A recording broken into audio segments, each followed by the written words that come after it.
Hello दोस्तों, मेरा नाम है मनीष। दोस्तों, इस वीडियो का शुरुआत मैं एक छोटे से कहानी से स्टार्ट करना चाहता हूँ। यह कहानी है एक संदीप नाम के इंसान की, जो कि झारखंड का रहने वाला है। वैसे तो संदीप के पास अपनी लगन और मेहनत के बदौलत सब कुछ था, पर फिर भी वह खुश नहीं था। पता नहीं क्यों और कौन सी बात उसे अंदर ही अंदर खाई जा रही थी। तो एक दिन वो इस बात से परेशान होकर समस्या का हल जानने के लिए अपने गुरु के पास जाता है और कहता है, गुरुजी, आपने हमेशा समझा है कि मेहनत और लगन से काम करते रहो, सफलता मिलती रहेगी। मैं मेहनत और लगन से काम कर रहा हूँ, मुझे सफलता भी मिल रही है, लेकिन उस सफलता के साथ जो खुशी जुड़ी होती है, जो सुकून जुड़ा होता है, वह मुझे नहीं मिल पा रहा है। मेरा बेटा एक बड़े से स्कूल में पढ़ रहा है, मैं एक महंगा घर भी खरीद चुका हूँ। आपके बताए मेहनत के रास्ते पे चल रहा हूँ, लेकिन खुश नहीं हूँ। गुरुजी, मैं खुश कैसे रहूँ? ऐसी क्या वजह है कि मैं खुश नहीं रह पा रहा हूँ? कृपया मेरी मदद कीजिए। गुरुजी मुस्कुराते हुए अंदर कमरे में गए और अपने हाथ में 3 गेंद लेकर आए, जिसमें से एक कांच की गेंद थी, एक रबड़ की गेंद थी और एक चीनी मिट्टी की गेंद थी। गुरुजी ने उन गेंदों को संदीप के हाथों में दिया और कहा, तुम इन गेंदों को लगातार एक के बाद एक हवा में उछालते रहो और किसी भी समय कम से कम एक गेंद हवा में जरूर होनी चाहिए। संदीप थोड़ा सा हैरान तो हुआ, लेकिन गुरुजी की बात मानता चला गया। उसने चुपचाप तीनों गेंद उठाई और एक के बाद एक हवा में उछालने लगा। कुछ देर तक तो वो बैलेंस बना पाया, लेकिन जल्द ही उसका संतुलन बिगड़ने लगा।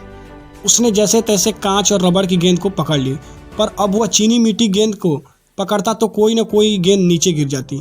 अब ऐसे में उसने तेजी से निर्णय लिया और रबड़ की गेंद को हाथ से छोड़कर चीनी मिट्टी वाली गेंद को पकड़ ली, क्योंकि वह उन तीनों गेंदों में सबसे कीमती थी और रबड़ की गेंद नीचे गिरकर भी टूटती नहीं। मतलब रबड़ की गेंद फेंकते हुए उसने कांच की और चीनी मिट्टी की गेंद को बचा लिया, पर फिर भी वह निराश था कि वह गुरुजी का दिया हुआ काम ढंग से नहीं कर पाया। गेंद गिरते ही वह गुरुजी की ओर पलटा। उसने देखा कि गुरुजी मुस्कुरा रहे हैं। गुरुजी उसके पास आए और उससे पूछा, बेटा बताओ, तुमने रबड़ की गेंद को क्यों गिरने दिया? कांच की या चीनी मिट्टी वाली गेंद को क्यों नहीं गिरने दिया? तब संदीप ने गुरुजी से बोला, गुरुजी, चीनी मिट्टी वाली गेंद सबसे कीमती थी, इसलिए मैंने उसको पकड़ने की सोची, और अगर कांच की या चीनी मिट्टी की बॉल नीचे गिर जाती तो वो टूट जाती, इसलिए मैंने इन दोनों को नहीं छोड़ा बल्कि रबड़ की गेंद को छोड़ दी, क्योंकि रबड़ की गेंद गिरने पर भी कोई नुकसान नहीं होता। गुरुजी उसका जवाब सुनते हुए फिर मुस्कुराए और बोले, बेटा, तुमने अपनी समस्या का समाधान खुद ही ढूंढ लिया है। यह तीनों गेंद तुम्हारे जीवन की प्राथमिकताओं की तरह है। यह चीनी मिट्टी वाली गेंद तुम्हारे परिवार, तुम्हारी सोच और तुम्हारी भावनाओं की तरह है। यह कांच का बॉल तुम्हारा काम, तुम्हारी नौकरी, तुम्हारे पैसे, तुम्हारी सुख सुविधाओं के साधन है। और यह रबड़ की गेंद तुम्हारी उन चीजों की तरह है जो अगर तुम्हारी जिंदगी में भी ना हो तब भी तुम आराम से जी सकते, जैसे कि तुम्हारा महंगा मोबाइल, महंगी कार या कोई महंगी घड़ी या फिर महंगे शौक। तुमने अपनी जिंदगी में कांच की गेंद और रबड़ की गेंद को, इन दोनों को इतना महत्व दिया है कि तुमने एक से एक महंगी चीजें इकट्ठा कर ली। भौतिकता के चकाचौंध में तुम इतने खो गए कि अपने परिवार की तरफ, अपने रिश्तों की तरफ, यहाँ तक कि खुद अपनी भावनाओं की तरफ भी नहीं ध्यान दिया। इसलिए आज तुम खुश नहीं हो। मेहनत करते रहो, आगे बढ़ते रहो, लेकिन अपनी प्राथमिकताओं को स्पष्ट रखो। जब भी मन परेशान हो, जब भी किसी चीज को बैलेंस ना कर पाओ और मजबूरन कोई ना कोई गेंद छोड़नी पड़े, तो रबड़ की गेंद छोड़ दो, खुशियां नहीं रुकेगी। आज संदीप ही नहीं बल्कि ज्यादातर लोग रबड़ की गेंद को इतना मजबूती से पकड़ लेना चाहते हैं कि चीनी मिट्टी गेंद और कांच की गेंद उनके हाथ से छूट जाती है। दोस्तों, इस कहानी से हमें सीख क्या मिलती है?